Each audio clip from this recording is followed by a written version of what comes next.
right. Welcome back, ladies and gentlemen. This is David Patrick Carey with Church of the Eternal Logos. And tonight, I want to talk to you guys about Buddhism. And this is the fourth installment in my lecture series on an academic introduction to world religions. And as I said, tonight we're going to be focusing on Buddhism, a topic and tradition I think that's often misunderstood and highly generalized. I've said before in previous streams that people want to talk about Buddhism and often label it with a single characteristic. And as we will find out tonight, it's a little bit problematic and quite difficult. Why? Because there is quite a variety in the tradition known as Buddhism. There's multiple schools, and so one of the common misunderstandings is you say, well, Buddhism is an atheistic tradition. And generally speaking, I would totally agree with you. I would say Buddhism is an atheistic tradition according to the Buddha. But once you start getting into Pure Land Buddhism, once you specifically start getting into Vajrayana Buddhism, the tantric forms of Buddhism, well, now we start seeing gods and deities and all types of things, demons. And so it's difficult to characterize with one single thing, but we're going to do our best to encapsulate what Buddhism is, as well as lay out some of the historical development. I have a great video that we're going to check out on showing the spread of Buddhism, one from northeast India, where the Buddha lived, who was Siddhartha Gautama, as we're going to find about his life and his story, that as he eventually became enlightened under the Bodhi tree and began to spread his message of the middle way, the middle path, the detachment from the world to avoid suffering, that message spread in that sort of local generalized area. But it wasn't until the Third Buddhist Council with a gentleman who you guys are going to find out about, and you should know about, named King Ashoka. King Ashoka is a famous king of the Mauryan dynasty, the Maurya Empire, and he was the second of three sons from his father, the king of the Maurya Empire. But he ended up taking a liking to Buddhism when he went to war in that general northeast India, that corner of India. And so the nonviolence doctrine of the Buddha appealed to him, and eventually he adopted it as the official empire's religion. And this is really what propelled the Third Buddhist Council, the spread of Buddhism, at that time Theravada Buddhism, but then Mahayana gets developed and that gets spread, eventually hitting the Silk Road, eventually getting into China, and there it then spreads across Asia, Southeast Asia, and so on. And we're going to watch a map of all this different stuff, but the goal of today is, again, to provide an academic introduction to Buddhism, so that for some of you who I'm speaking to may not know anything about Buddhism. Some of you may know quite a bit about Buddhism, and hopefully I could say something useful and insightful to both of you. So that is what we're getting ready to dive into. Before we get started, we'll just go ahead and take care of the housekeeping right here, right now. If anybody would like to support Church of the Eternal Logos, you appreciate the work that I'm doing, you would like to help out in one way or another, the best way you can help me is by becoming a website member. And so with the link provided here in the live chat, you can become a $5 a month member. This is a logo subscription. They'll offer the exclusive video library, of which the second half of today's stream, remember all of our academic introductions in the world religions are a half stream. And so the second half, of course, will be provided over at the website for all the website members. And so if you'd like to have access to this lecture, but also tons of other lectures, as well as tons of videos that are only on the website, you can do so with a $5 membership, or you can sign up with the new fitness membership, or you can sign up with the premium membership, the $25 a month. Either of those is going to go a long way to helping me. Some of you, if you're interested in signing up for a one-on-one session, you can do so with this link right here.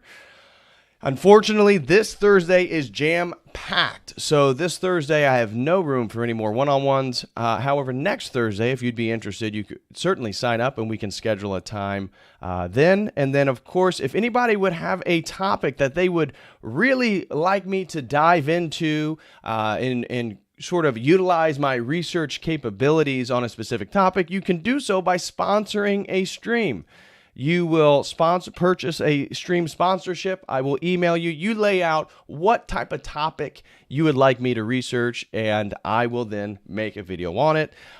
You cannot tell me what my opinion has to be on it, but you can certainly provide me a very interesting topic that other people would find compelling to watch as well. So if any of those are appealing to you, please sign up, and I would greatly, greatly appreciate it. Okay, so now let's just get into today's topic, because as you guys know the deal, 1 full hour for these Introduction to World Religions. I give 1 free full hour, and that's what we're going to do right now. Now, let me pull up my cheat sheet. Oh, nope, it's this one. Here we go. My cheat sheet. As you guys know, on all of my Introduction to World Religions classes here, I have a large cheat sheet that I've created, and this one for Buddhism is no different. In fact, this one in Buddhism is could go quite longer. Right now we're looking at 16 pages, over 7,000 words. We have some unique features here, the life of Siddhartha Gautama that we're going to go over, and the sort of timeline of his life, and that's going to lead into obviously the development of the historical tradition known as Buddhism. And we can then dive into that. And then we're going to be looking at the distinctions of the schools within. There's Theravada Buddhism. There then is Mahayana Buddhism, a major break in its understanding in regards to enlightenment and the role people have in regards to the collective. Mahayana, we're going to see, places a great emphasis on what's called the Bodhisattva. This is somebody right on the brink of enlightenment, of pure release, of entering into nirvana, but yet turns around and comes back into the world of Maya, the world of illusion, to then aid in the spiritual advancement and enlightenment of other sentient beings. And so this is a break in a total different understanding of the point of Buddhism and the Buddhist tradition. So we're going to highlight that and how that then leads into Vajrayana Buddhism, the diamond thunderbolt vehicle, Mahayana, the great vehicle, and of course Theravada, the way of the elders, but pejoratively named by the Mahayanists and the Vajrayanists as the Hinayana, this small vehicle, the small little vehicle. And so we're going to look at the different schools of Vajrayana, and then really I have a ginormous glossary of different terms to be familiar with in regards to Buddhism, generally speaking.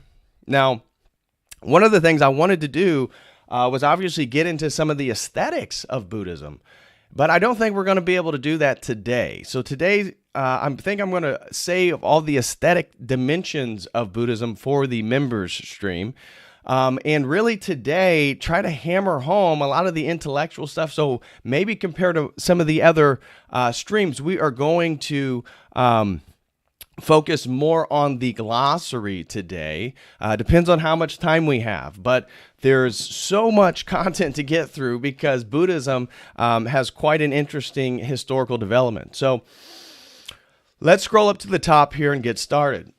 What are some of the key unique features? You know how I like to start out all these streams by talking about what are the unique features of each tradition.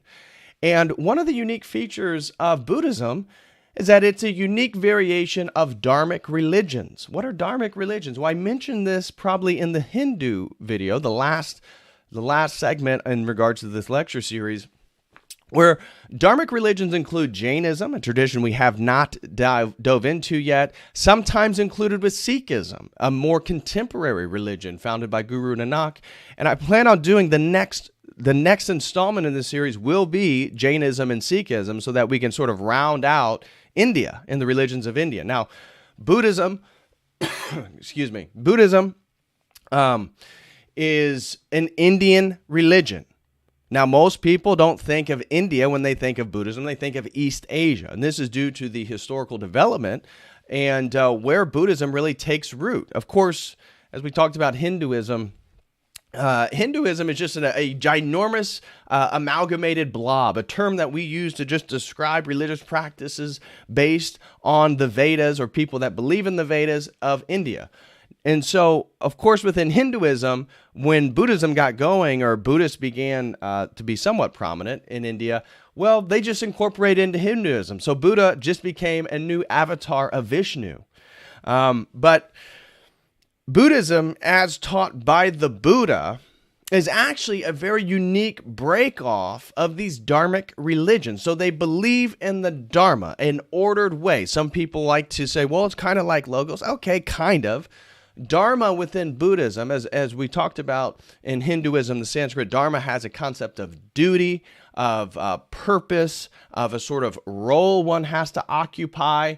And this comes in through the Bhagavad Gita when Krishna has a conversation with Arjuna. Remember, it's all about the Dharma and understanding the cycle of reincarnation, all this. Well, in the Dharma in Buddhism refers to the Buddhist teachings.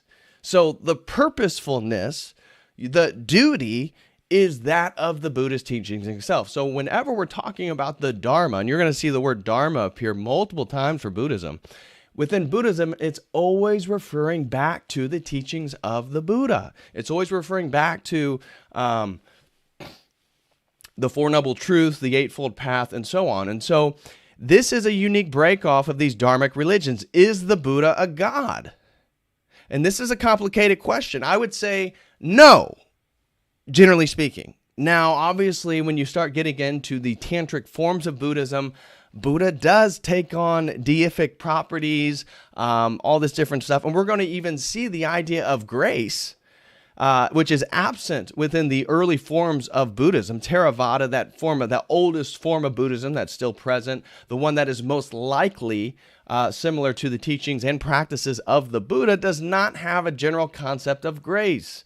But Mahayana, that later development, that break-off, does come up with a concept of grace. It believes that the bodhisattva, again, this individual who's right on the precipice of enlightenment, of personal enlightenment, but then comes back to save other people. We can maybe see an archetype of Christ there. They can transfer their own merit, their sort of divinized, pietistic merit, the righteous merit, to humans. So, is the Buddha a god? Generally speaking, I say no. In Buddhism, if we're going to make a general claim about Buddhism, the Buddha is not a god. Can you find instances in schools within Buddhism where the Buddha takes on, and would certainly look, as anybody or any scholar would look at, a god? Yes. But generally speaking, he is not a god. And so this then is a major break off from some of these Dharmic religions because it's not interested in deities. What is Buddhism? What are we doing if there is no God? There is no creator God in Buddhism. So who are you praying to? What are you doing? Well, these get later developed, but the purpose is more on your own personal spiritual advancement. And the Buddha was quite clear that he believed the spiritual advancement of the individual aids in the collective prosperity of the community. And so the more people become individually enlightened, they're going to then become more compassionate towards the suffering of others, meanwhile also detaching their own desires from the world. Okay? And so Buddhism primarily, as a unique break-off, what is it trying to do? The Buddha's main emphasis is he's trying to deal with the problem of suffering. And we're going to get to the life of the Buddha and how he was born a prince and all this different stuff. But the emphasis of Buddhism is dealing with the problem of suffering. And so suffering for Buddhism, again, this is the four Noble Truths, is life is suffering. Suffering comes from desire. The end of suffering comes with the end of desire. And how do you end your desire is to follow the Eightfold Path, which we'll get to. So it's all about suffering. And this is going, as we'll get to, add a dimension of compassion for the poor that we would say, generally speaking, Hinduism as a larger Vedantic religion was not as emphasized. Because again, if you're one of those untouchables within the caste system of India, well, that was due to your karma. and your own incarnation due to your bad habits and your bad duties. So Hinduism, generally speaking, is not as concerned with sort of compassion and aid to the poor and those that are needy. But the Buddha and Buddhism, generally speaking, was interested in those things. So the next one I have is rejects Tattvam Asi. What is that? Well, that gets back to, again, our discussion on Hinduism with Tattvam Asi is a Sanskrit term, famous phrase meaning thou art that. You are that. Atman is Brahman. Remember, Sanskrit word Atman means soul, means self. It's this piece of the individual that is being reincarnated through the cycle of samsara, right? There is a unique piece of you that is unchanging to a degree, and that is your Atman, your soul. Well, Buddhism takes a totally different approach, where Hinduism says your soul, your Atman, is a piece of ultimate reality. That is Brahman. Brahman is ultimate reality. Excuse me. Your soul is a piece of that.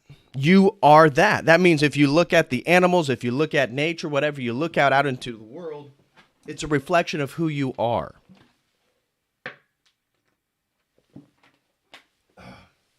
Sorry, I've been dealing with a scratchy throat here. So pardon me if you hear me cough a few times. I can't help it. It's this thing in the back of my throat. Anyways, the Buddha rejects the Atman being synonymous with Brahman.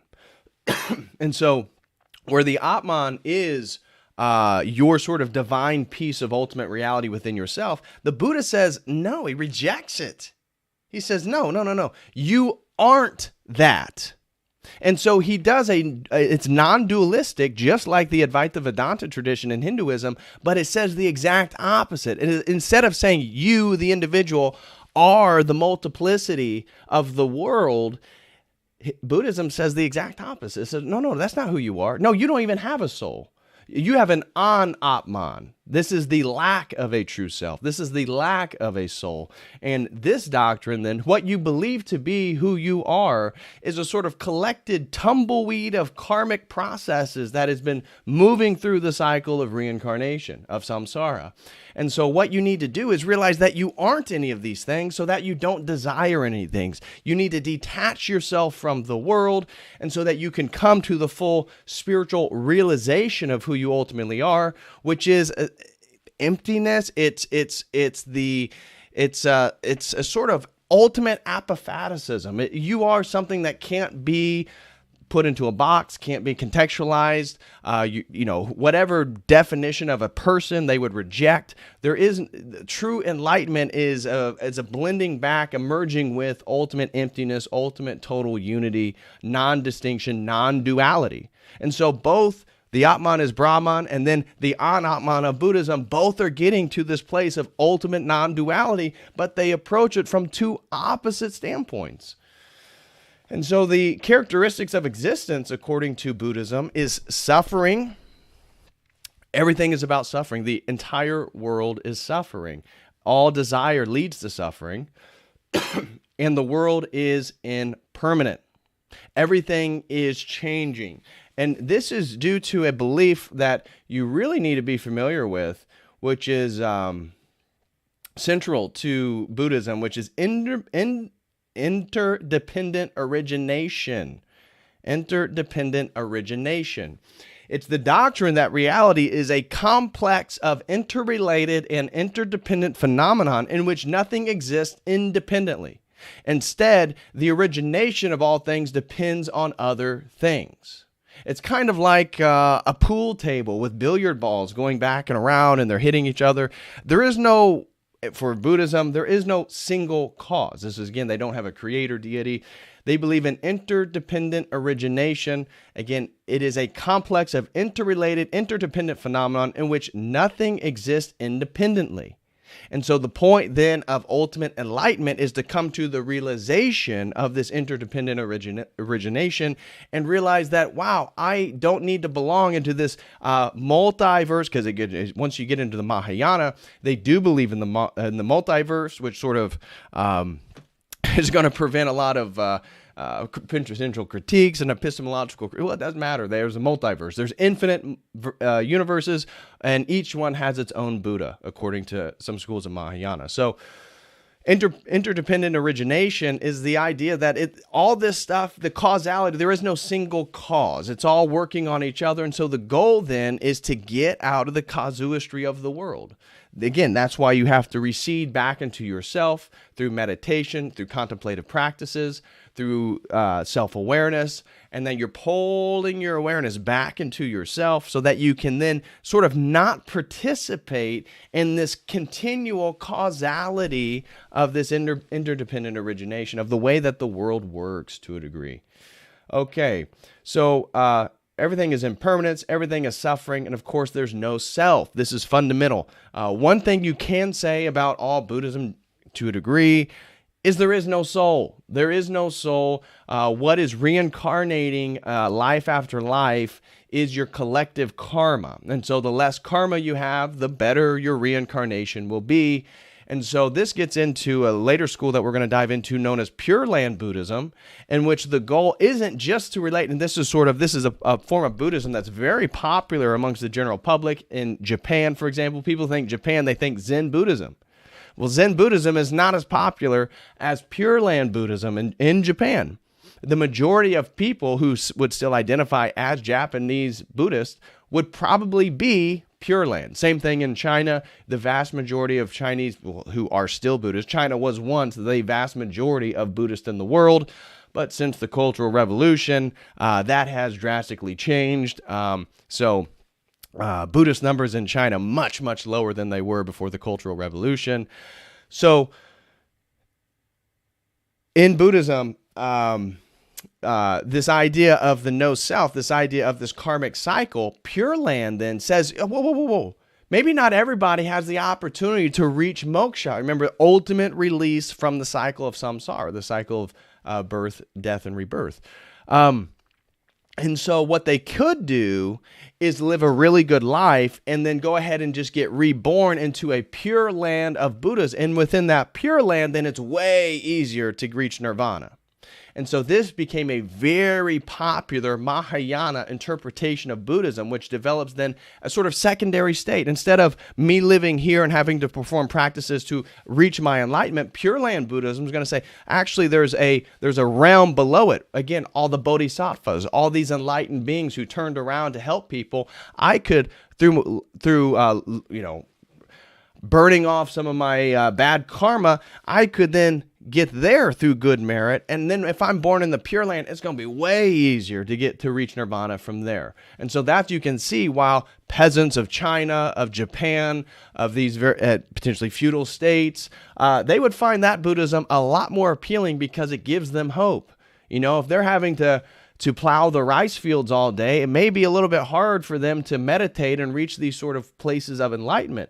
But if through Pure Land Buddhism, there's an opportunity to burn off my karma through good merit and then be reborn into the Pure Land, well, that then is potential, because that means in the next life, I can then get into nirvana.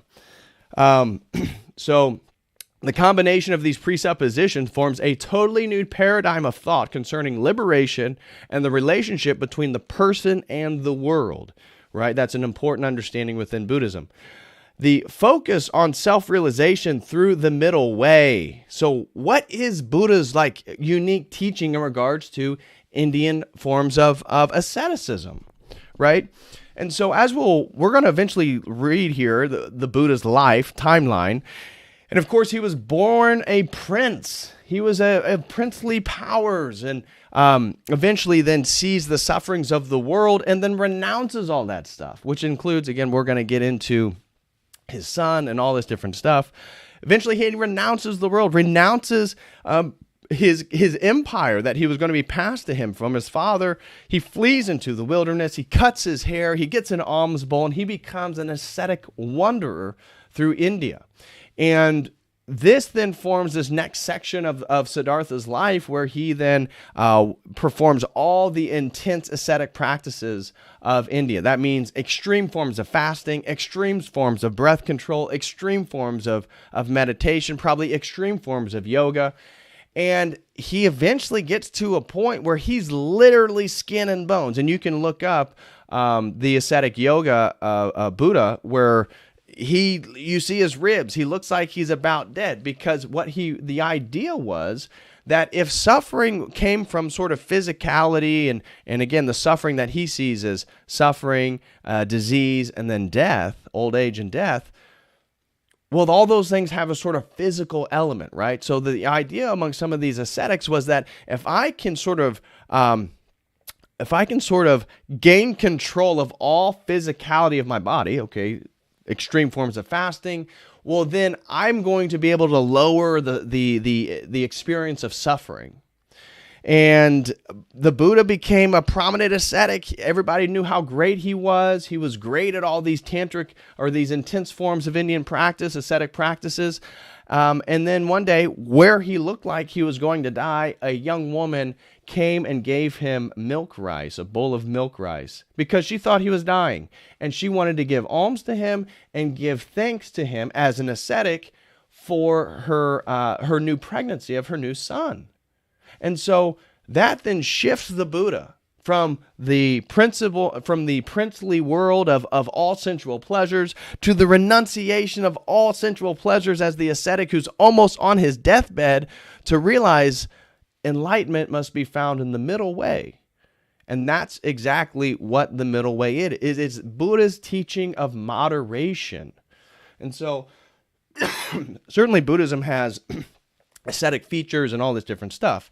But the intense forms of asceticism are essentially rejected because that's an extreme. That is not the middle way. Buddha's middle way, what was unique at this time amongst Indian spiritual practices, is that he was saying, no, if you first right thought, understand about the anatman, not that the soul is an illusion.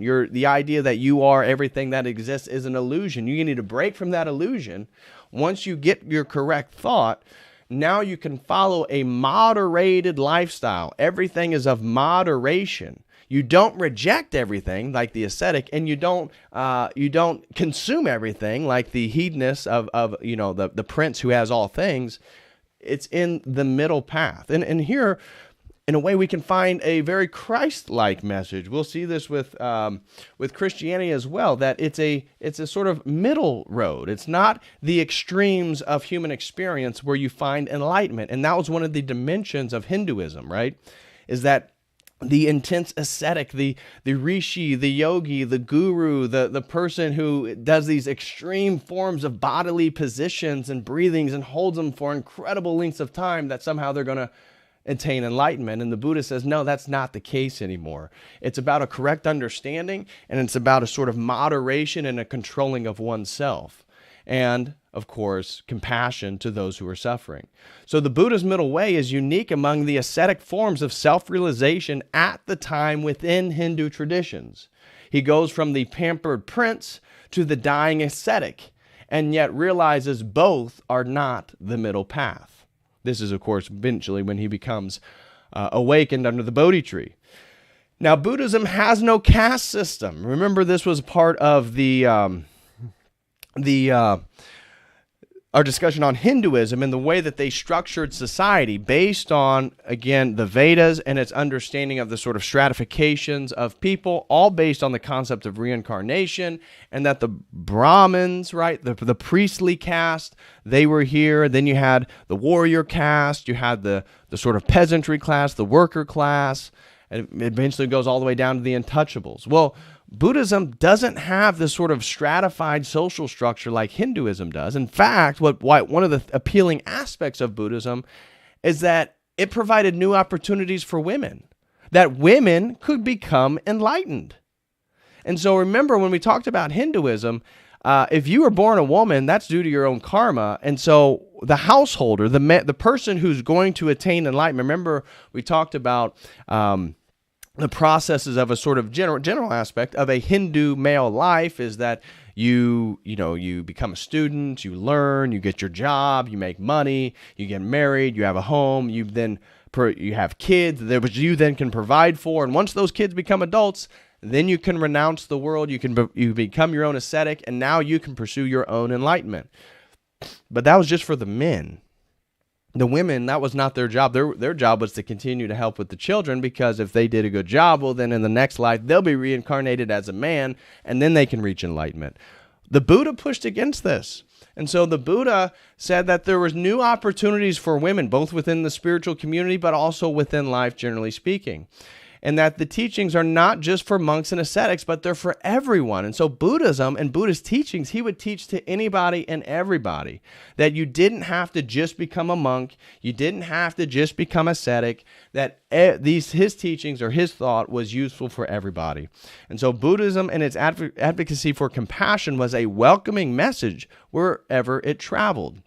And so, as we'll get into Jainism in the next installment here, Jainism is another tradition that's all about nonviolence, right? Ahimsa, the Jains, they'll sweep the streets while they're walking so they don't step on any bugs. They're so interested in nonviolence. Well, they're to an extreme of nonviolence, where in Jainism, one of the ideal ways to die is just to stop eating and just kill yourself through self-suicide by the lack of taking anything in, because it shows that you're willing to kill yourself as opposed to kill anything else to provide your own sustenance and sustaining your life. Again, extreme form, not advocating. This is Jainism. We'll get into this next class. But Buddhism certainly picked up on this nonviolence and this emphasis on compassion for the suffering of other people. And so Buddhism, as I said, is focused on answering the problem of suffering. Now, I put here theodicy. Remember that first lecture we did on an introduction to world religions? We talked about theories. But theodicy is this theological term for an explanation for evil, right? Now, generally speaking, if you go put it in, it's going to say, how can a good God have evil? Well, as we know, there is no creator God in Buddhism, and so theodicy, I mean, technically may not apply. But again, how do you deal with the existence of evil things? And for Buddhism, they would say it's all due to attachment. It's all due to the attachment of the world. It's due to the attachment of impermanent things, right? The number one thing is suffering. The second thing is impermanent. So if you're attached to something in the world, everything in the world is changing, right? Somebody needs to tell the atheists this, who adopt a very similar cosmology and yet still want to make ultimate truth claims. At least with Buddhism, they have a sort of transcendent metaphysic they can appeal to. But at least the Buddhists are consistent. They say everything is changing. So don't attach your desires to anything in this world that is changing.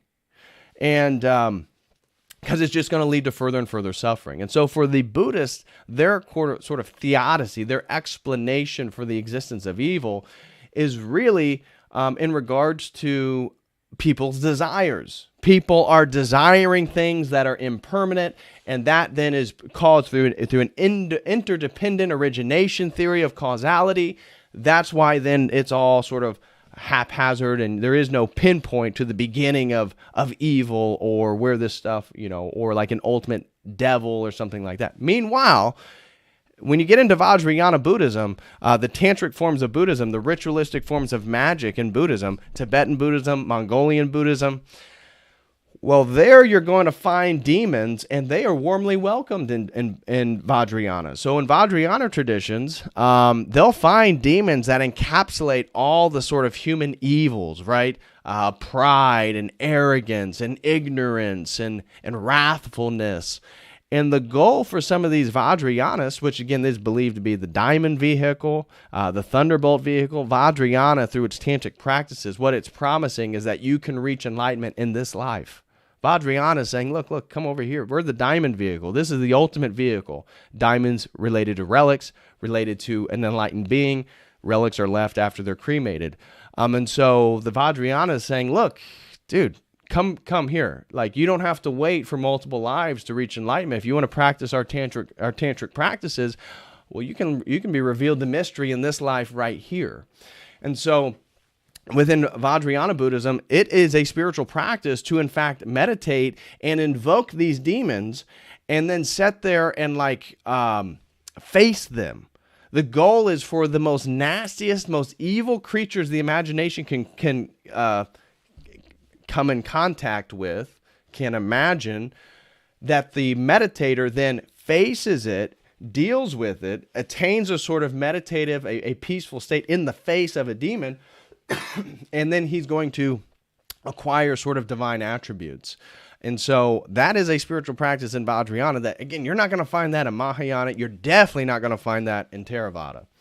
So one of the things here then, I'm paraphrasing, at one point, the Buddha, a man came up to the Buddha, and when asked about the afterlife, the Buddha, the guy comes up to him and says, can you tell me about what's going to happen to me after I die? He wants to know about samsara. He wants to know about the cycle of reincarnation. He wants to know, well, what happens if I do reach nirvana? And the Buddha responded by saying, why do you ask me? Did I ever promise to tell you about it? Does the Buddha ever promise to tell you and describe the realms after death? The man says, no. And the Buddha says, correct. Because the thing you need to know is how to deal with suffering. And that's really why you ask the question. And I think that's really important to understand. Again, this emphasis on suffering. We as Christians obviously believe, in an entire theology about the afterlife, about judgment, and Christ clearly talked about these things in the Gospels.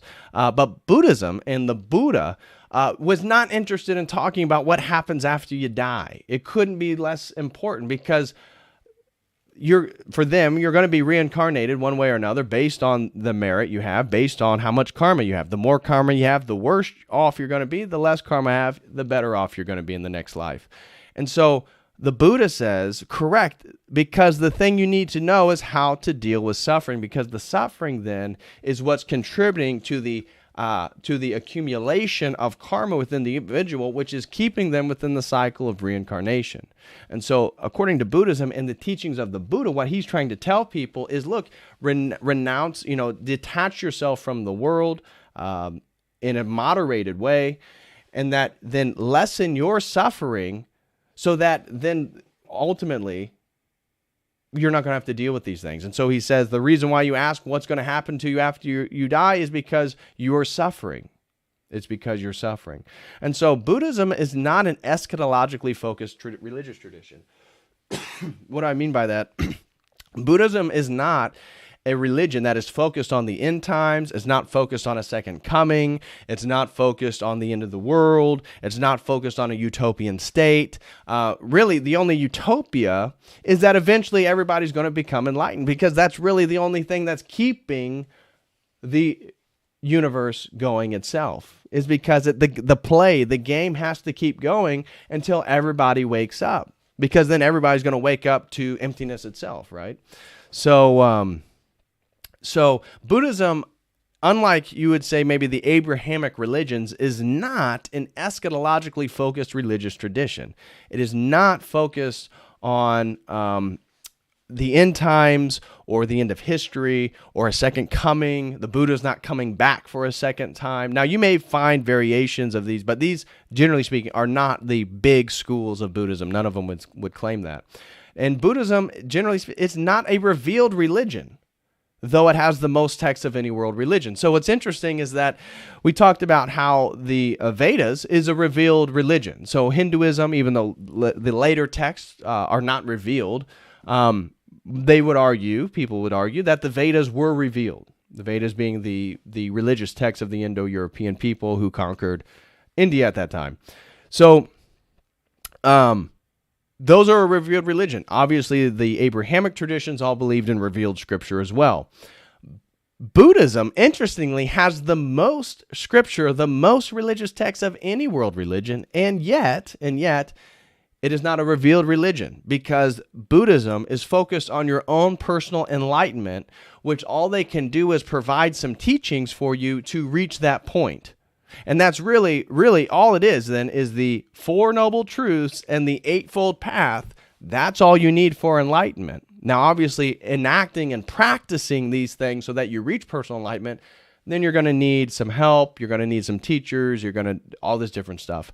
But Buddhism is just focused on the Four Noble Truths, the Eightfold Path, and then, from there you can get to the sort of personal enlightenment. In Zen Buddhism they call it a satori, a sort of illumination of the mind. and so forth. So here's just some of the unique features, of Buddhism before we get going here. So I want to also begin to lay out, before we go over the life of the Buddha, maybe just lay out a little bit of these. Well, actually, let's just do the life of the Buddha real quick. Okay, we're about 52 minutes in. So the life of the Buddha. So Siddhartha Gautama is the actual name of the man who becomes the Buddha. Now, obviously, as every major religious figure has been, were they a real historical figure? I'm not here to debate whether the Buddha, Siddhartha Gautama, was he a real historical figure? Some scholars say yes. Some scholars question.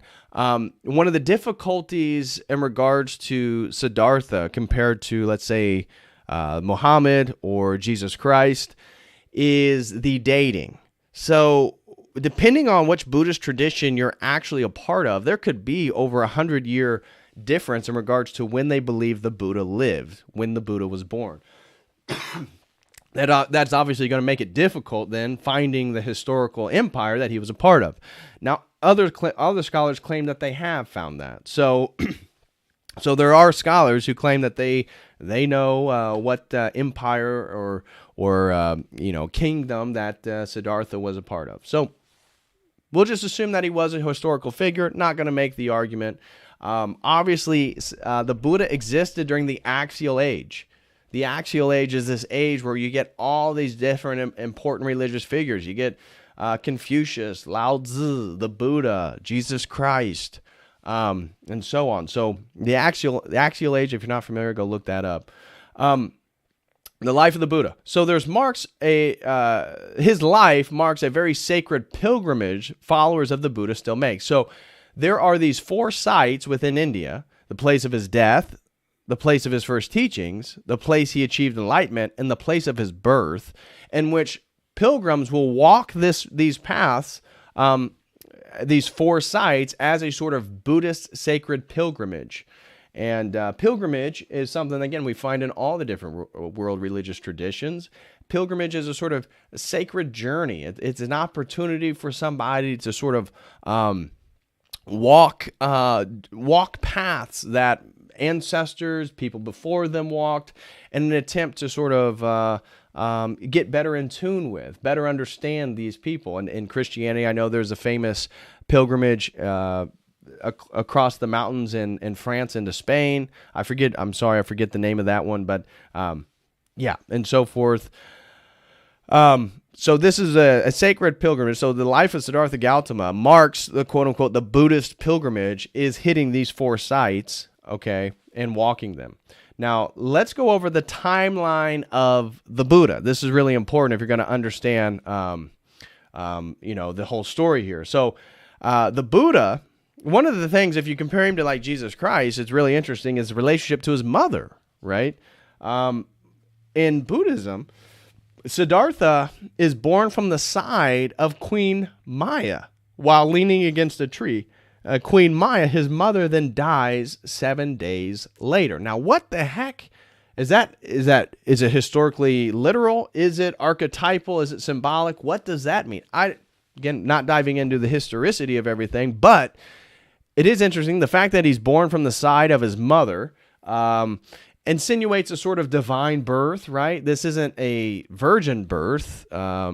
It's a supernatural birth, something you'd see like Hercules, or Zeus, giving birth to children and stuff from his thigh. So, sort of a archaic way to describe a sort of unique divine birth. And so Queen Maya, but Maya, remember, Maya means an illusion.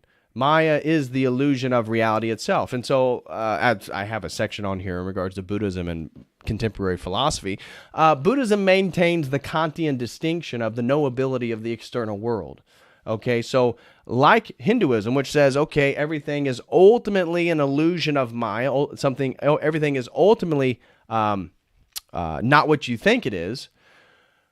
Buddhism also maintains this. Now, remember, it rejects the soul as that which is Brahman, so it's adopting some things, but it's also a sort of flipped worldview.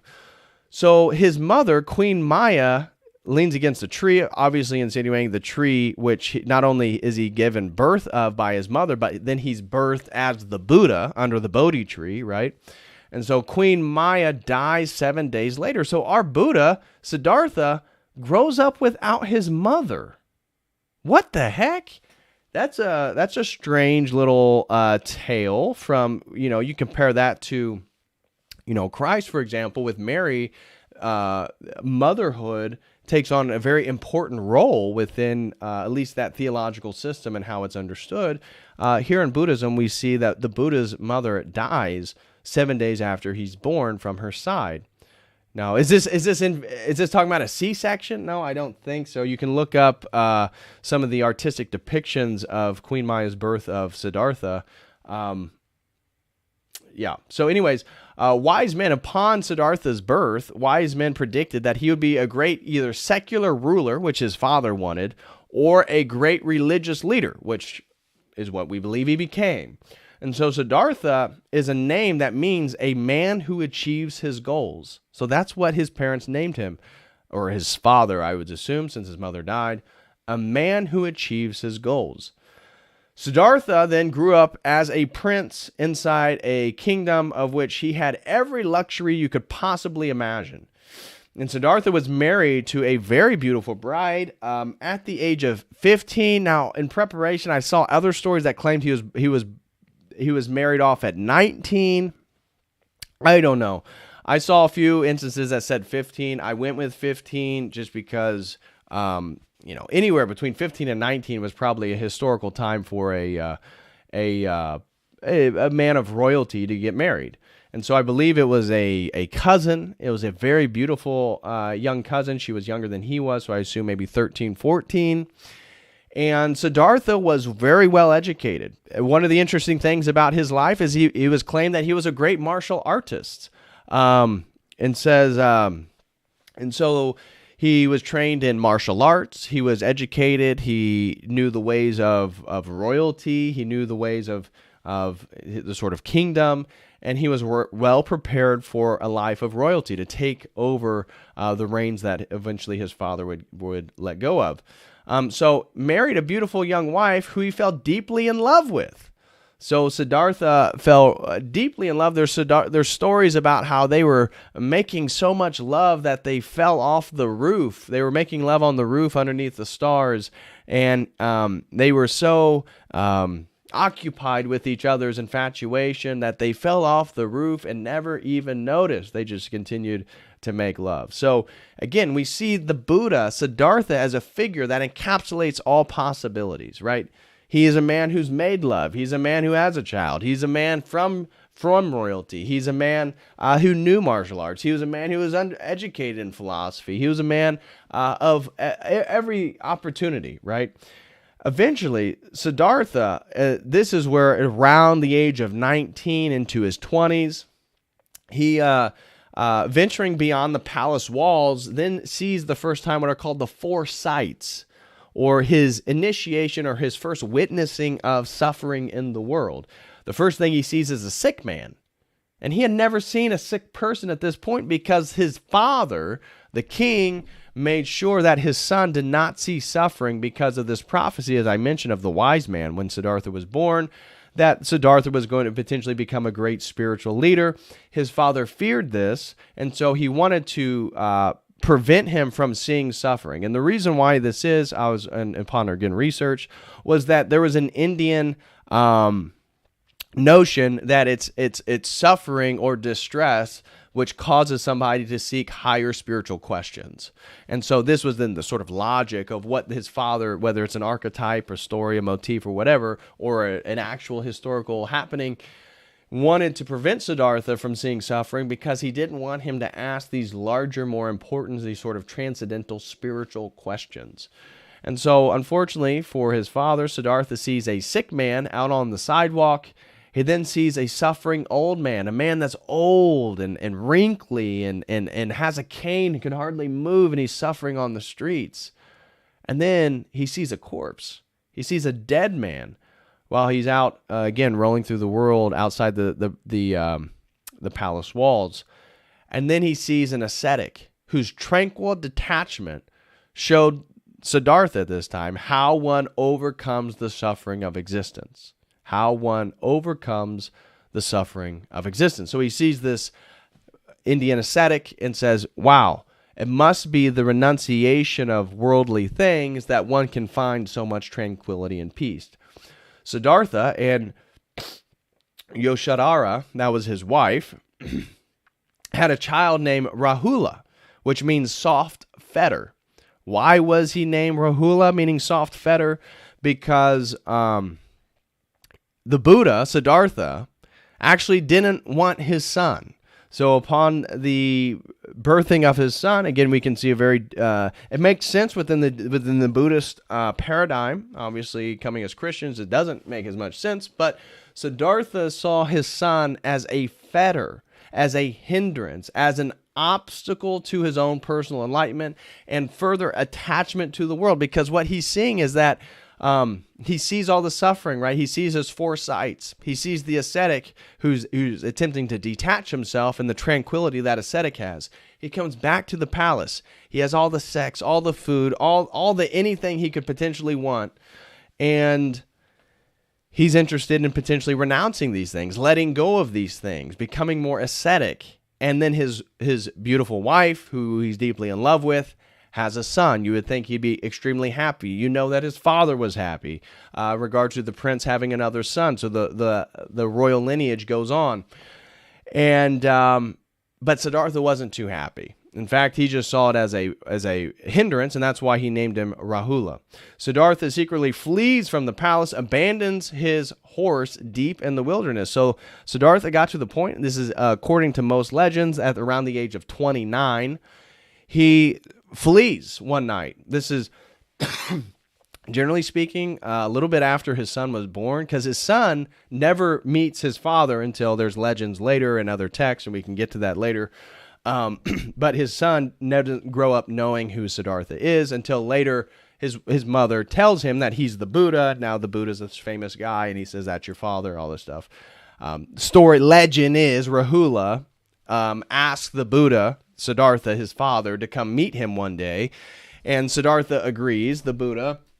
He goes to a city in which they agreed to meet, and Rahula asked him for his inheritance, because at that time, Siddhartha had to sort of make some sort of agreement, whether they be verbal or contractual, that his inheritance will then go to his son. Now, obviously, this is the only child Siddhartha has, and because his son asked for his royal inheritance, it kind of turned the Buddha off, and he didn't really know what to respond with. He kind of turned away, started walking away, and his son followed him. And legend has it that the Buddha then gave him his true enlightenment, or his true royal inheritance, and that his son became an ascetic and a monk, and he became a Buddhist monk and reached enlightenment. That's the general legend. So Siddhartha then flees the palace. He's age 29. And he gets to the wilderness. He lets his horse go, and he cuts his hair. Why does he cut his hair? Because his hair signified his sort of caste, his state in society, and also his royalty. So he cuts his hair off and has nothing but an alms bowl. So he changes his clothes to that of like a beggar. And he so for ascetics back then, I mentioned this within the Hindu stream, is that when you truly renounce the world, when you truly become a wandering ascetic, for example, in Hinduism, or as this case, what the Buddha was trying to do, the only thing that you own are potentially the garments on your body, but then a bowl. And some don't even own a bowl. They'll just use their hands. You take your bowl, and the people, the lay people, one of their obligations is to feed you. So the idea is that you're pursuing enlightenment. You are no longer part of the world. And so the world, the lay people, they then give you food to sustain your sustenance so that you can pursue enlightenment. So he does this. For 6 years, he travels the forest and streets as an ascetic wanderer, learning all types of meditational practices and trance states. Though blissful while in process, once the meditation was over, Siddhartha returned to the same place he started. He wanted a permanent solution to suffering. He wanted a permanent solution to suffering. And so despite for 6 years gaining all these ascetic practices, he realized every time I get done with my meditation, every time I get done with my trance states, I still am the same place where I began. And so Siddhartha then dove deeper into ascetic practices of extreme breath control, extreme fasting, extreme prolonged states of meditation. And he actually developed kind of a reputation for his ascetic feats. Now, again, remember, he was a martial artist, and there was other claims that he was a very strong, sort of physically capable man when he was a prince. So his belief that if he could only totally conquer the physical influences of his body to become enlightened and avoid suffering. So his belief was that, if he could totally conquer the physical influences of his body, he could become enlightened and avoid suffering. After some years, Siddhartha became highly proficient at these practices along with 5 other ascetics. But after doing so, realized he was only risking death and he didn't solve the problem of suffering for others. So this is where we get that image of the Buddha where you can see his rib cage. He looks like he's, again, emaciated. Looks like he's dead, basically. His eyes sunken in. And looking like a living corpse, a young woman comes to give him a small meal of milk rice one day and offers thanks for her newly born son. So you see there a flip, right?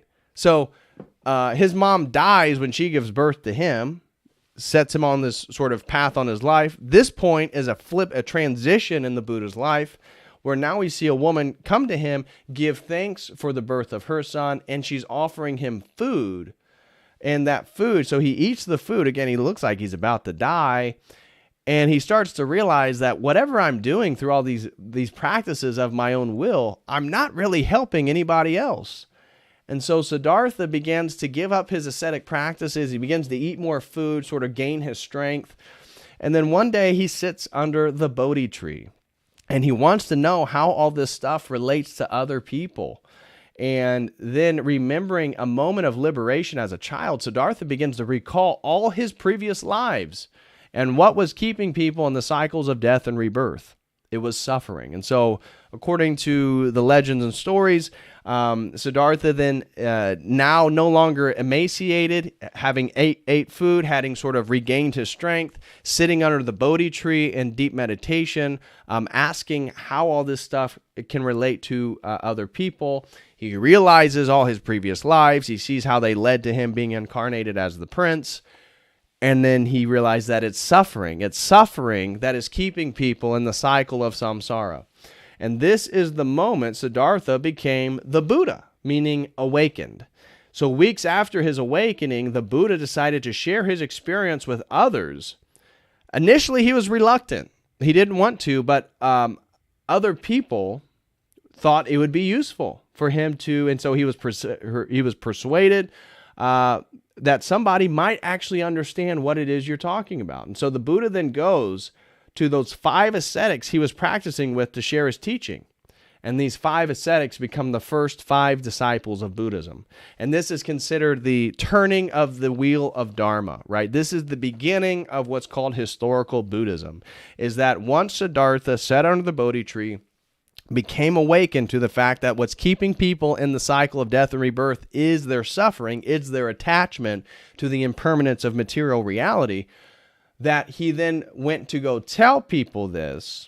Once he told these 5 ascetics, who you can imagine, again, doing the extreme forms of stuff that he was doing, at first reluctant, at first mocking him for no, look, he's no longer emaciated, this guy's weak, right? He's eating food and all this stuff. And then he convinces them. And this also points to the fact that Buddhism is a missionary religion. Along with Christianity and Buddhism specifically have spread throughout history not due to the sword. It was always due to convincing the people. And so that is one of the things that I think is worth noting about Buddhism, is that they didn't conquer nations and convert people by the sword, a la Islam. Now, Islam, Christianity, Buddhism, the 3 most quote-unquote missionary religions. The difference between the three is that Islam has always spread by the sword. Christianity and Buddhism did not. Christianity and Buddhism did not spread by the sword. And so then you have the Buddha traveled around northeast India for the rest of his life, teaching to anyone who would listen. At the age of 80, the Buddha accepted his last meal as a warm offering by Kunda. And this is actually very interesting. Oh, I didn't grab the book. So there's a book over there called Persephone's Quest, written by R. Gordon Wasson, who was the guy who worked for J.P. Morgan and talked about how mushrooms were the origin of all religions and all this stuff in the 50s. R. Gordon Wasson has a chapter called The Last Meal of the Buddha. And so I'm going to read to something real quick, and then I'll throw in a little variation theory here, a controversial theory for sure. So at the age of 80, okay, this is when the Buddha dies, the Buddha accepts his last meal as a warm offering by Kunda, a local smith. According to legend, Kunda offered the Buddha a meal that smelt really funny, but the Buddha requested that he eat it, and not any of the other followers that were with him. The Buddha then suffered, well, according to some stories, a fatal dysentery, according to some legends, and died while in in a peaceful meditative state. So there's a legend that whatever this meal was that was given to the Buddha, that it ended up killing him from dysentery, that it was food poisoning one way or another. Now, there are theories, specifically by R. Gordon Wasson, who claims that this was a truffle meal, that he believed it was like a psychedelic truffle, like mushrooms. Who knows? I'm not arguing that. I'm just saying you can certainly look it up. It's an article written by R. Gordon Wasson called The Last Meal of the Buddha, in which he tries to make the etymological and the sort of motif-oriented argument that this is in fact a psychedelic meal, and that the last meal of the Buddha was him getting loaded on psychedelics. Was that true? I'm not arguing that. I'm saying go look it up. It's interesting. And so this Kunda, this last meal, whether it smelt funny, what could potentially make it smell funny, who knows? But the Buddha then dies as requested by the Buddha. His body was wrapped in linen and cotton, and then encased in an iron vessel, and then ritually cremated on a pyre. So his bowl was given to Drona, who had divided the relics. As a group of latecomers were given the ashes from the pyre, each group built a funerary monument over the relic, and these became the 10 places where the Buddha could be worshipped. And so this then is official, quote-unquote, Buddhism after the death of the Buddha, okay? And this is where you get the first council. I have the councils on here somewhere. Oh, here we go. So the first council, the first Buddhist council is traditionally said to have been held just after the Buddha's parinirvana. Parinirvana is the term, a Buddhist term for when a bodhisattva, when somebody who's enlightened dies, it's that transition from this life into nirvana. It's called parinirvana. And so the Buddha's parinirvana, and presided over by Mahasakyapa, one of his most senior disciples, at a cave near today Rajir, with the support of King Ajatashatru. Its objective was to preserve the Buddhist sayings, the suttas, and the monastic discipline or rules, the Vinaya. The suttas were recited by Ananda, and the Vinaya was recited by Upali. According to Charles Prebish, almost all scholars have questioned the historicity of this first council. It is important to note that there was no Abhidharma collection. This is the sort of philosophical teachings that I have somewhere. We'll get through it. I want to show you guys something real quick in a second. Were composed starting after 300 BCE because of differences in language and content from other sutta literature. Okay. So we'll get into the second council and the third council here in a minute. But now what I want to do is show you guys something. Okay, so let me do this. Let me do that. There we go. And now what I want to do is we're going to watch a video that is a timeline of the development of Buddhism. And so this is going to really help everybody have a sort of mental map on how Buddhism spread. And so we're going to watch this, and I'll chime in here. And okay. Oh, what the heck? Of course I would do that. Here we go. So the spread of Buddhism. And here, if you guys want this link, by the way, this is a great little video. I'll share this in the live chat right here. Guys, please smash that like, and I greatly appreciate that for anybody still watching. Smash that like, and I will answer any super chats that you guys send in at the end of today's stream. So here we go. So this is the founding of Buddhism. We see the Buddha, again, the northeast corner of India. You see that? Just south of the Himalayan region. So modern-day Nepal. And it sort of moved northward. We see that along the Himalayan region. Okay, and now this is the first Buddhist council, right? The first Buddhist council. So what's the first Buddhist council? We know the Buddha just died. So this is 392 according to here. Again, nobody really knows the dates. Nobody really knows the dates of the Buddha's life, but again, this is a great map, though. This is a phenomenal video. So we see pre-sectarian Buddhism. At this point, after the first council, there's only one type of Buddhism. There's only one Buddhism.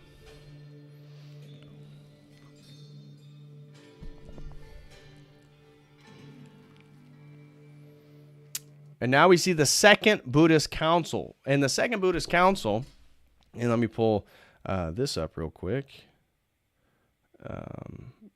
Bam. So the second Buddhist council,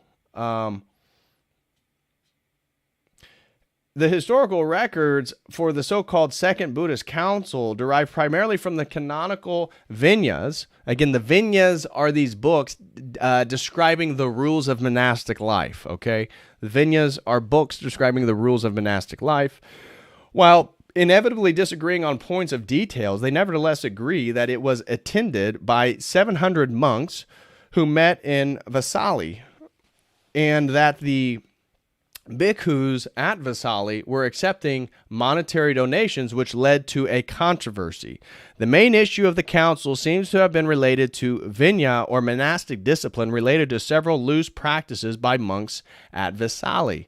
According to traditional sources, disputes over monastic rule at the Second Council resulted in the first schism in the Sangha.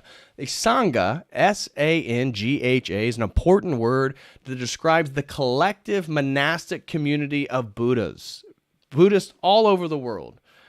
Any Buddhist monastic is a part of a quote-unquote Sangha, the Sangha. There's one Buddhist Sangha. Now, people also refer to the Sangha in a more loosely general term to include lay people, so it's the collectivity of all Buddhists in the world.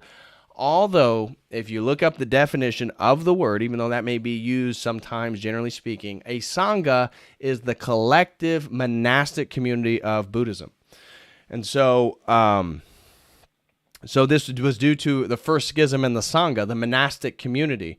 However, various scholars do not think that a schism occurred at this time and instead happened at a later date. Now, it seemed, I'm obviously not a super scholar on early Buddhism, but it does seem to me that there was some type of schism happening at this point, and there were people who had different interpretations on how monastic life and the tradition should move forward. So let's then drop this out. Boom. Okay, and continue on. So now we see the Second Buddhist Council is on its way. We see Buddhism split into two different forms of Buddhism. Now, neither one of these forms of Buddhism still exists, right? The oldest form of Buddhism is Theravada Buddhism. Now, what we see now is the Maurya Empire. You see that on the left, the Maurya Empire. This is the empire that King Ashoka was a part of, who spread Buddhism, right? So now we see right here at 232 BCE, King Ashoka, the king who spread Buddhism, has already spread it. We see now most of the Indian subcontinent has Buddhism somewhere present. But Theravada, which still exists and is the oldest form of Buddhism that we know of, we see it move to Sri Lanka. And Sri Lanka is where Theravada sort of sets up shop, because it then focuses on the Pali language, known as the Pali Canon. And so Theravada, this very old form of Buddhism, which again differentiates from Mahayana Buddhism, because the point of Theravada, which we believe scholars and even Buddhists will say this, most likely the form of Buddhism that the Buddha practiced, Theravada believes that the goal of every individual is to become an arhat. An arhat is basically an enlightened being. But the goal is just to become an enlightened being through your practices, through your meditation, and then die and be released into nirvana. And so the fact that you're becoming enlightened is going to be indicative of the fact you're going to be more compassionate, more understanding, all these different things in which you're going to be able to sort of put into practice in regard to the world. So the collectivity is benefited by your own personal enlightenment. Mahayana, as we said, they're going to reject this and say that this idea that everybody should become an arhat and just focus on their own self-enlightenment, they consider that self-centered. And so when you eventually see, I'll point to it when it comes up, when you see Mahayana come on the scene, that is the form of Buddhism that dominates the world, generally speaking. It doesn't matter if you're in China, Korea, Japan, and then all the Vajrayana, all the Tantric Buddhism is an offshoot from Mahayana. Okay, so there's Theravada, Mahayana, two main schools. Theravada, also sometimes referred to as Southern Buddhism, because as we see, Sri Lanka, Cambodia, these types of Southeast Asian, these are still Theravada. And some people refer to it as sort of Orthodox Buddhism, Theravada Buddhism compared to Mahayana. I'm not going to go that far, but it's certainly way more conservative. So Theravada Buddhism is way more conservative than Mahayana.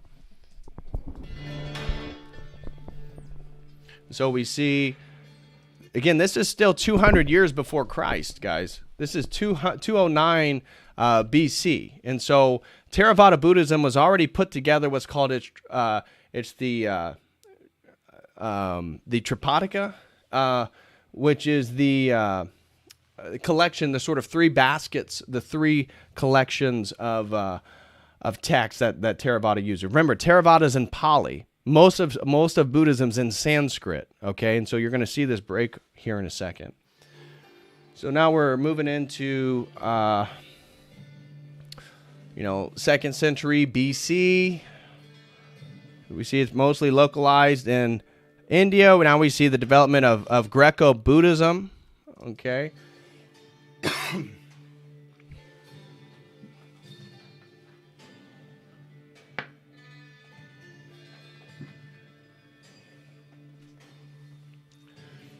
And so we see Buddhism beginning to spread eastward, right? Eastward into Southeast Asia, because what happened during the Third Council, let me show you guys real quick.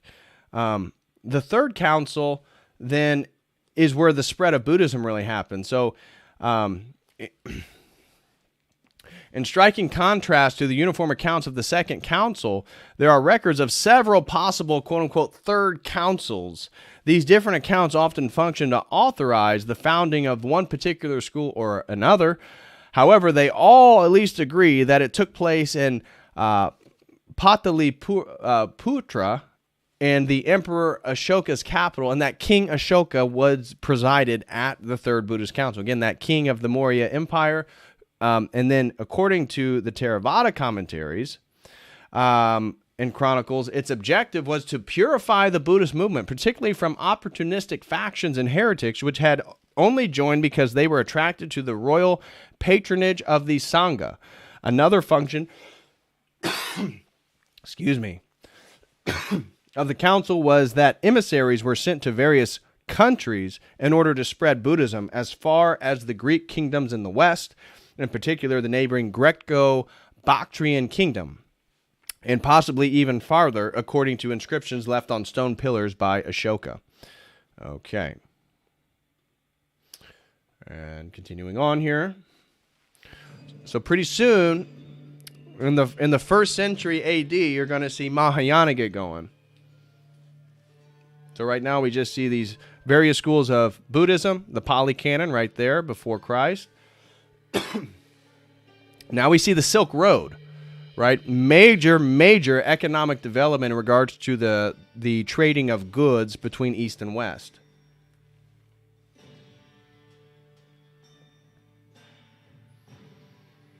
We see, look, Buddhism, Theravada Buddhism is now north of India. And it's on the western edge of China itself, right?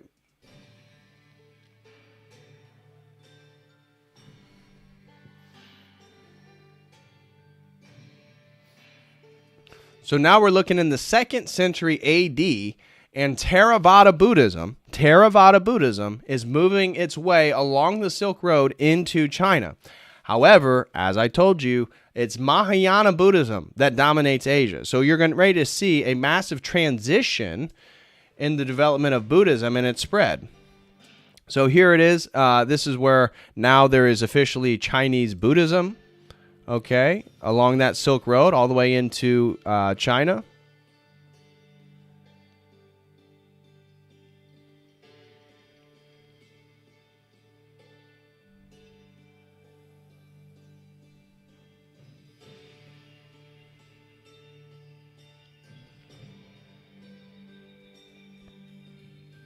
Okay, we're looking at 3rd century AD here. And now all of a sudden you see the people from Sri Lanka, right? They just jumped over to Cambodia. And now you're seeing Theravada move northward on the southern part of the southeast piece of the sort of Asian peninsula there, moving towards the island. So you see Theravada growing. Buddhism now enters in Korea in the 4th century.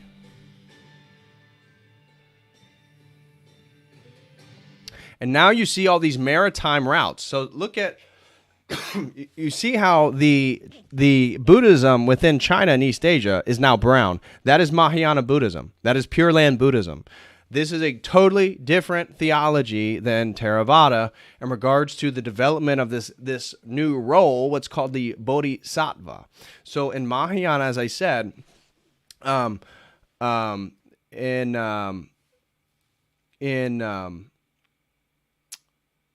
like I said, Theravada is all about the Arhat. So it's all about individual enlightenment and maintaining one's enlightenment and basically being released into nirvana. And that is the goal. And that is historical Buddhism. But Pure Land, Mahayana then developed this new feature called the Bodhisattva. And this is like an Arhat, except the Arhat, instead of just maintaining his sort of monastic role on top of some mountain in Asia somewhere, his role now is to sort of come back into the world and save other people. And so that's the role of the Bodhisattva. It's to be on the edge of one's enlightenment, but instead of attaining one's enlightenment, they go back into the world to help other people. And so this then is the development of Mahayana. Now, Pure Land Buddhism is another offshoot of Mahayana. Pure Land Buddhism says that that realm of the Bodhisattvas is the realm of the Pure Land. And so what you can do, as I said earlier, through good merit, burn off your karma and be reborn into the Pure Land, And so that then becomes a new form of Buddhism. Theravada Buddhism does not have bodhisattvas and certainly does not have a Pure Land. That is a unique development in regards to Mahayana. And so that definitely begins to grow then within East Asia. And so now you see through the Mahayana beginning to spread to places like Thailand and the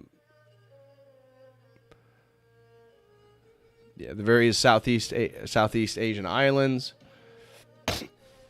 And now what you see here is the development. Now, this is 6th century AD, and you see this purple part. This is Vajrayana. Now, it's generally stated within the 7th century, but for, again, the guy who ever made this map, okay, I'll go with it. I'm sure probably in the 6th century it was grown as well. But generally speaking, people say Vajrayana Buddhism, tantric forms of Buddhism, developed in the 7th and 8th century. And what happened is in India, there was a sort of tantric revival. There was a revival in looking at tantric practices, tantric understandings, tantric forms of personal liberation. And so Mahayana Buddhism began to adopt and assimilate Indian tantric practices into its theology, its cosmology, its doctrines. And so you see that development of that purple Vajrayana area. That is Tantric Buddhism. And that's going to grow and grow. It's going to take over Tibet, and it's going to take over Mongolia. See, Mongolia and Tibet are Vajrayana Buddhists.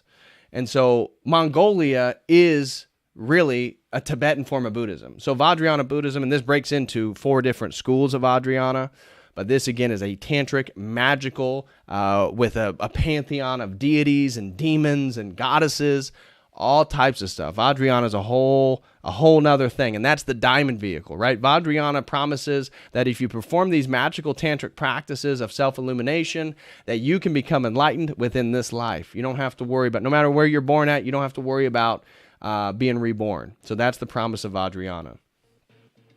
And so we see Buddhism spreading through these maritime routes. Now Buddhism just landed in Japan, right? And so this is 6th century AD. Pure Land Buddhism, as I told you, now has gone over to Japan. And so it's going to be for a few more centuries before Chan Buddhism in China gets over to Japan, which becomes Zen Buddhism, okay? So Chan Buddhism is present in China now. It's just not the dominant form of Buddhism. Pure Land Buddhism is. And here, let me show you something. So Pure Land Buddhism, so Amitabha Buddha. So this is here we go, Amitabha. This is the Bodhisattva of the Pure Land. So Amitabha, what you're looking at right now, right here, this is not the Buddha. This is a Bodhisattva. This is the Bodhisattva who's in charge of the Pure Land, okay? So also known as Amitayas, is the main Buddha of Pure Land Buddhism. In Vajrayana Buddhism, he is known for his longevity, discernment, pure perception, purification of the aggregates, and deep awareness of emptiness in all phenomena. According to longer Sukhavaitivayura Sutra, he possesses immeasurable merits. Again, I told you that within Mahayana Buddhism, bodhisattvas can give their merit, their good merit, their righteousness, their grace to you to help you burn off your own karma, resulting from good deeds over countless past lives as a bodhisattva named Dhammakara. Amitabha means immeasurable light, and so he is called the Buddha of immeasurable light and life, okay? And so these are Amitabha. And so if you go into Pure Land Buddhism, there you go, you're going to see a new veneration. It's not just the veneration of the Buddha. They're now venerating bodhisattvas. And this is where you see the pantheon begin to grow in Buddhism. Because within Buddhism, now it's like, well, I can't get to nirvana where Buddha is. But what I can do is I can work with the bodhisattvas. I can work with Amitabha Buddha. I can get the good merit from him, and then I can get into the Pure Land, and then I can focus where the Buddha's at. Then I can focus on nirvana. And so you see this the pantheon, the cosmology of Buddhism begin to grow.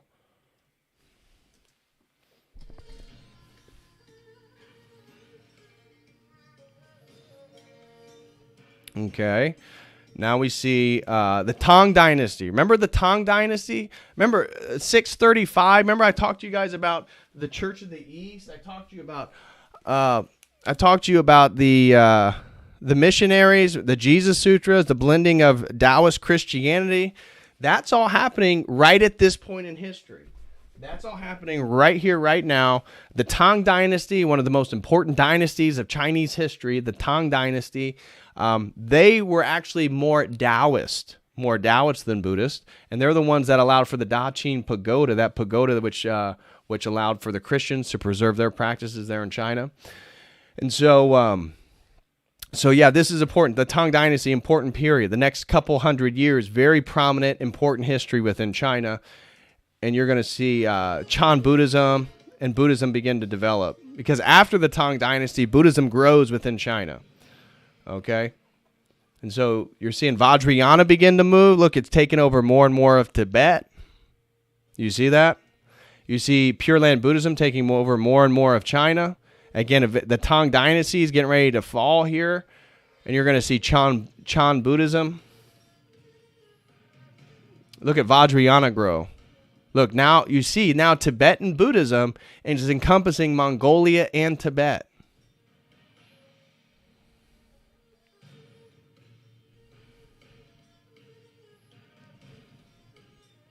Now you see Tiantai, you see Zen Buddhism over in Japan. This is about, again, Shingon Buddhism, the esoteric magical form of Buddhism that's unique to Japan. I think it's Jinyan in Chinese. And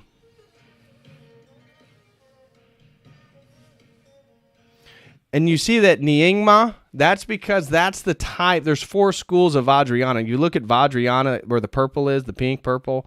Nyingma is the oldest school of Vajrayana. However, here, I'll show you real quick.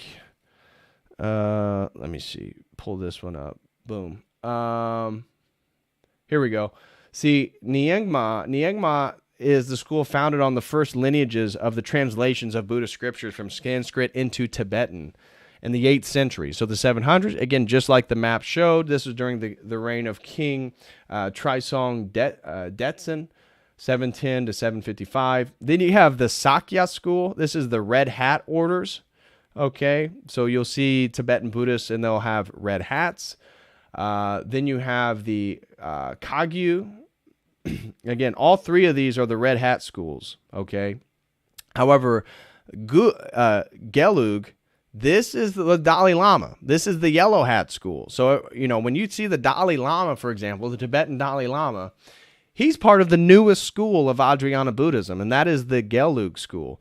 Led by the Dalai Lama, is the newest of the 4 major schools of Tibetan Buddhism. It was founded by Gesong Khapa in 1357 to 1419, a Tibetan philosopher, tantric yogi, and lama, and further expanded and developed by his disciples. So, there you go. Just wanted to help you guys with that so you can see what is actually going on this map right here. So this is the old school of Vajrayana is growing here, right?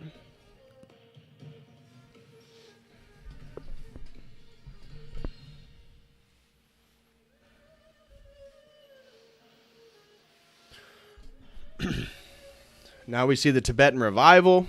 You see Buddhism is basically, you see how it's no longer that popular in India, right? By the time of basically the 10th century, Buddhism's not that popular within India. It's with everywhere else it's gone. It's where everywhere it missionized that Buddhism became very popular. And you can still see also that Theravada is a very small section of the global Buddhist practices here.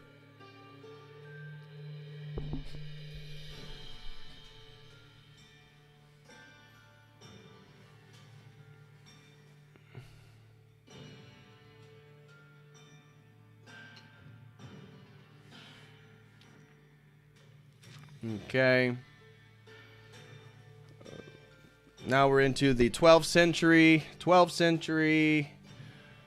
post-schism, right? Medieval time in Europe.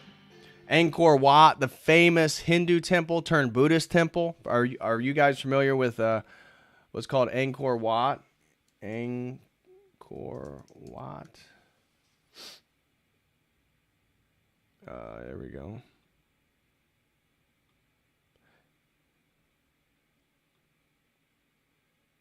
Yeah, this is it's considered a sort of Hindu Buddhist temple, but this is the largest, guys, the largest religious monument in the world. In the world is Angkor Wat. Angkor Wat, the largest religious monument in the world, and it is in Cambodia, and it is now a sort of Buddhist temple, but it's mixed with Hindu gods and stuff like that. So it's called a Hindu Buddhist temple now.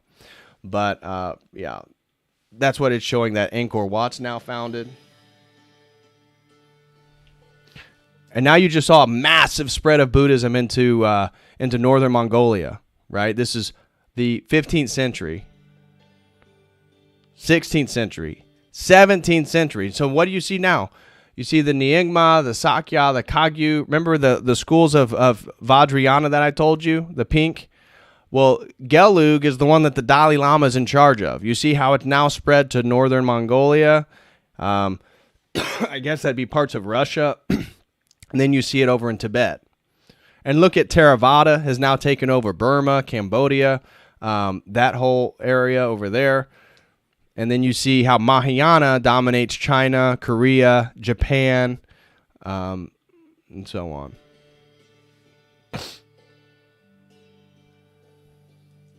And so that takes you to modern day. That is 2020 right there. That is modern day Buddhism in East Asia. However, what is very misleading is that Buddhism is not as popular as it once was in China. So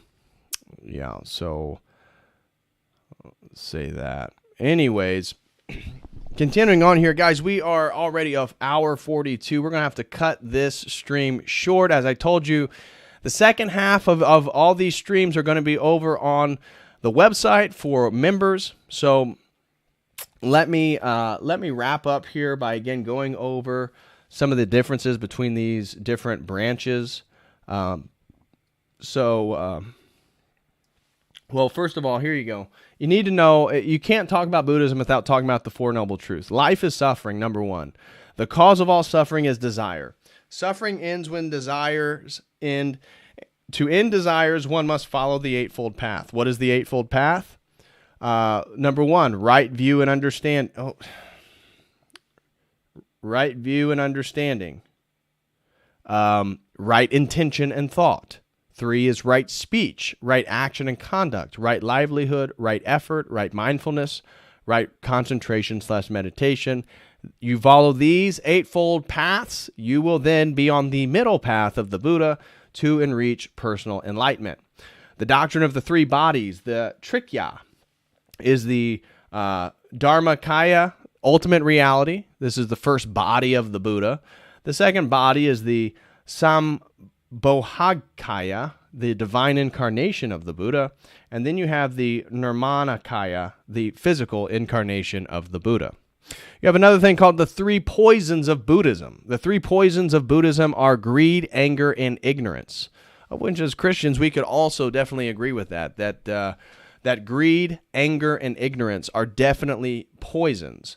And so Buddhism then the goal is to convert the energy behind greed into generosity, to convert anger into compassion, and to convert ignorance into wisdom.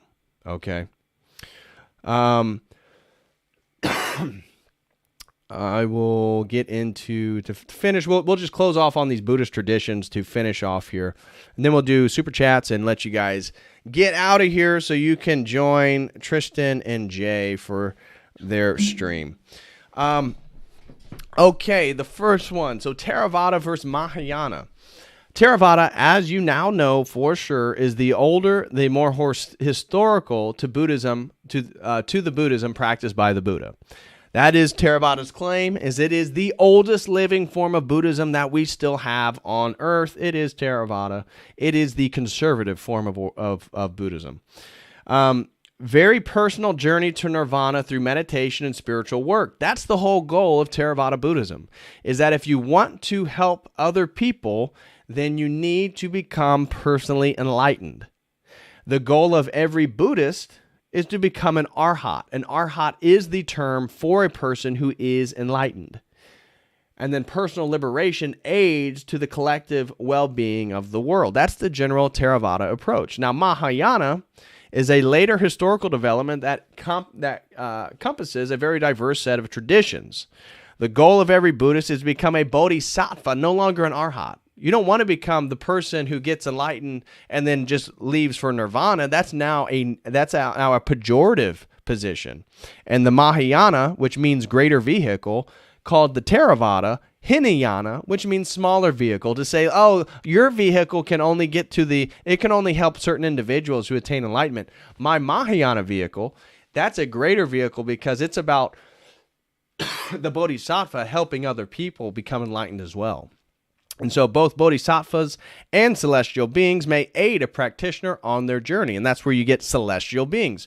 And Theravada, you're not going to be praying to bodhisattvas. You're not going to be getting the merit of a bodhisattva to burn some of your karma through grace. That stuff's not going to exist. But that is a central part of the Mahayana, the greater vehicle, is to get as many people enlightened as possible.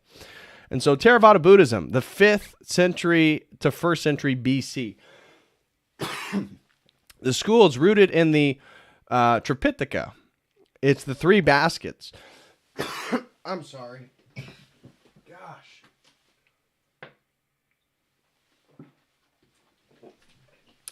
I was trying to get through this stream. I was thinking about even putting it off tomorrow, but I just wanted to get it done. My freaking my throat. Gosh. So Theravada is a school rooted in the Tripitaka. It's the three baskets, the three collections of texts. This is Theravada, right? They have what Theravada Buddhism is a school that's rooted on the Tripitaka, which is the Vinaya Pitaka, which is the code of monastic life, which we talked about. Right? Vinaya means rules for monastic life. So the Vinaya Pitaka is the code of monastic life. The Sutta Pitaka, the teachings of the Buddha.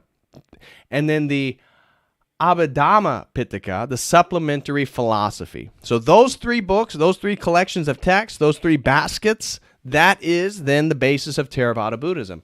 It is the oldest and the most historically authentic school of Buddhism. Sometimes referred to as Southern Buddhism, it is practiced in Sri Lanka, Cambodia, Thailand, and Burma. Sacred texts are often written in Pali as opposed to Sanskrit. Pali as opposed to Sanskrit. And the goal is for individuals to come to their own personal enlightenment and become an arhat along with other living arhats. That is Theravada Buddhism. Mahayana Buddhism, the greater vehicle, from the 1st century AD, so the 1st century after Christ, that then has been present ever since to the current period. It follows Sanskrit scriptures composed 400 years after the Buddha, the 1st AD, and are held to be more accurately represent the words of the Buddha. So if you're a Mahayanist, you're going to claim, if you're a Mahayana Buddhist, you're going to claim that the Buddha, the texts that you have of your tradition are written 400 years after the Buddha, but the belief of the Mahayana Buddhists is that those teachings, like the Bodhisattva, are more representative of the Buddha. The development of the Bodhisattva is one of the biggest differentiations between Theravada and Mahayana. Okay, I've already talked about that. The Bodhisattva is a person who, on the edge of full enlightenment and liberation, chooses not moksha, not releasement from samsara, but decides to come back into the world of Maya to save others, so they may maintain enlightenment. The Bodhisattva can transfer his or her grace to, I should put, humans. The majority of Buddhism in the world is a branch of Mahayana, whether that be Chan or Zen Buddhism, Seon Buddhism in Korea, Pure Land, Jinyan, sort of the esoteric form of Chinese Buddhism, Shingon, the Japanese form of Chinese Buddhism that got developed by Kukai, Tiantai, Tendai, again, Tiantai's Chinese, Tendai's Japanese. And so Mahayana is practiced in China, Korea, Japan, Tibet, Thailand, and Mongolia. Now you have Vajrayana Buddhism, the diamond or thunderbolt vehicle. It is the tantric form of Buddhism coming from the Mahayana tradition and blended with tantric Indian practices in the 7th and 8th centuries. Remember, there is a tantric revival in India. The Mahayana Buddhists, a group of them, began to blend those tantric revival practices in India with Mahayana Buddhism, and they got Vajrayana Buddhism. They subsequently began to grow and spread around the Himalayan region. Vajrayana focused on mantras, rituals, chants, mudras, and mandalas for the visualization of deities and Buddhas. This school claims to be the quickest way to enlightenment and can bypass the necessity of living multiple lives. Their sacred texts are known as Kangyur or Tingir, and then Lama is Tibetan for guru. And of course, the Dalai Lama is the leader of the Gelug tradition school within Vajrayana Buddhism. So that is going to do it for the rest of all my words and the rest of this presentation. I'm going to save that for all my members over at the website. So if you would like to have access to the rest of this lecture, which I will do tomorrow, please come become become a website member. I would greatly appreciate that. And you can do so with this link right here. And you can become a website member. You can have access to an exclusive video library of tons of exclusive content, and hopefully will benefit you in one way or another. So with that being said, now let's get into some of these super chats while we still got time. Guys, thank you all so very much for being here. Please smash that like for everybody who is still here. Let's look at the first super chat. Comes from Joseph Baxter. Throws in $1.99 and says, love y'all. Well, love you, Joseph Baxter. Thank you very much, brother, for the $1.99 super chat. Hope you're doing well. Next super chat comes from Meta Ninjas. Throws in $10. Shout out to Meta Ninjas. Brother, looking forward to our one-on-one on Thursday. He says, for $10, are your cheat sheets available to members on your website? They are going to be available to premium members. So all the premium members, Meta Ninjas, will get my cheat sheet. If you are a premium member, which I know you are, you can get access to my cheat sheets here. So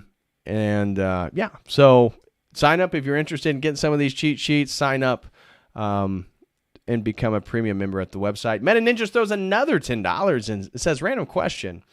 Is there any direct or indirect association with Buddhism/Hinduism with the divine feminine esoteric context? Yes, there is. It's a great question, and that's something I was going to get into probably with people tomorrow, the members, is that there's actually tons of goddesses within Buddhism, specifically, again, Vajrayana Buddhism. Vajrayana Buddhism, recognizes multiple goddesses and wisdom itself, as you see in the Western tradition, Sophia, like in Gnosticism, represented as a sort of embodiment of female. It's a female anthropomorphization of wisdom.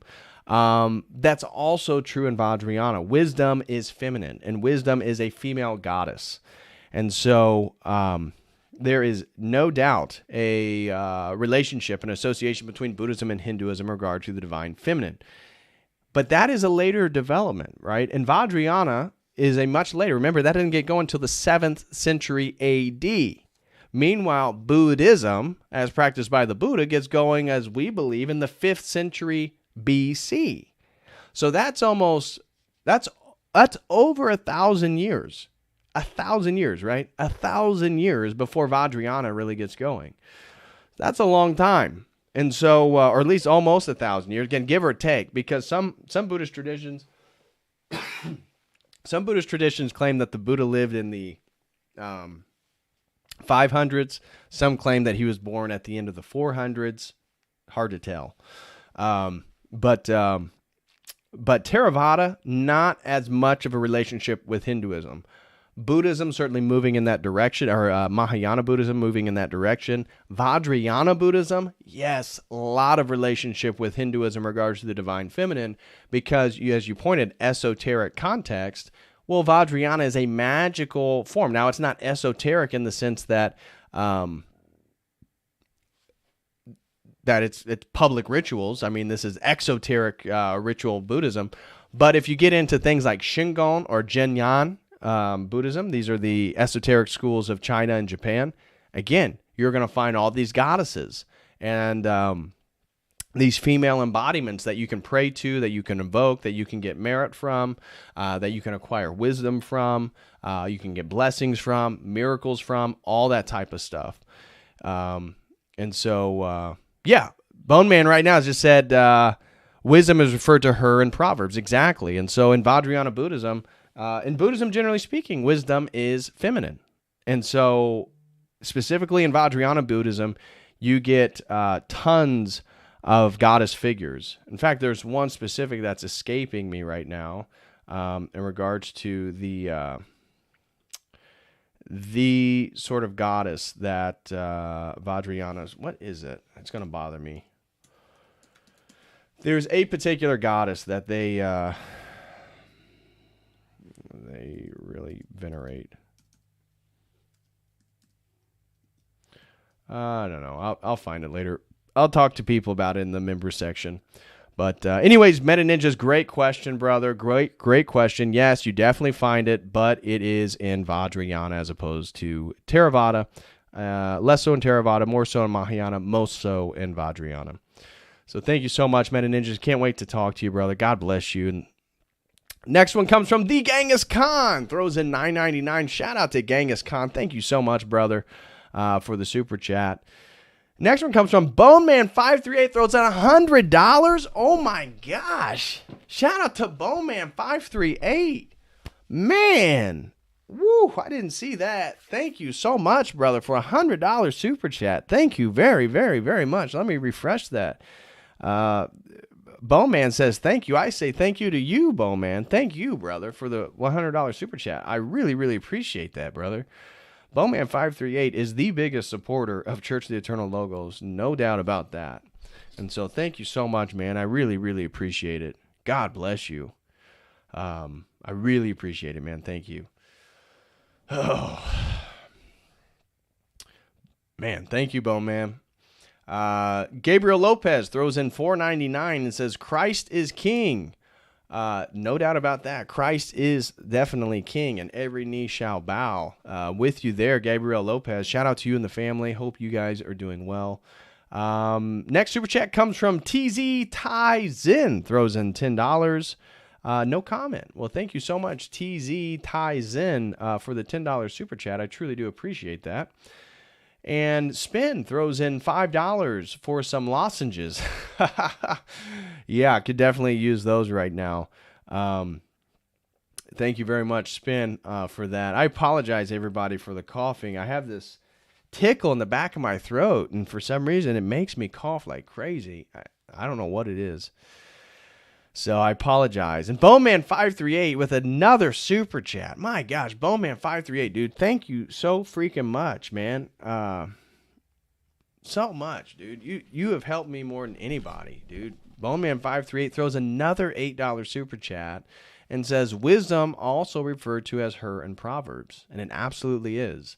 And we also see that as the embodiment of the Logos. So I've heard Orthodox commentary on, of course, we know the Logos being presented at Mount Sinai to Moses, the Logos being that communicative dimension of the Godhead to us as humanity. Of course, Jesus Christ is that. But I've also heard the Logos being understood as Sophia in the wisdom literature. And so that really breaks down then as sort of any gender problem, you know, that the contemporary people out here, you know, talking about how, you know, it's all too masculine. Well, hey, the Logos is presented as female in the wisdom literature, in Psalms and Proverbs.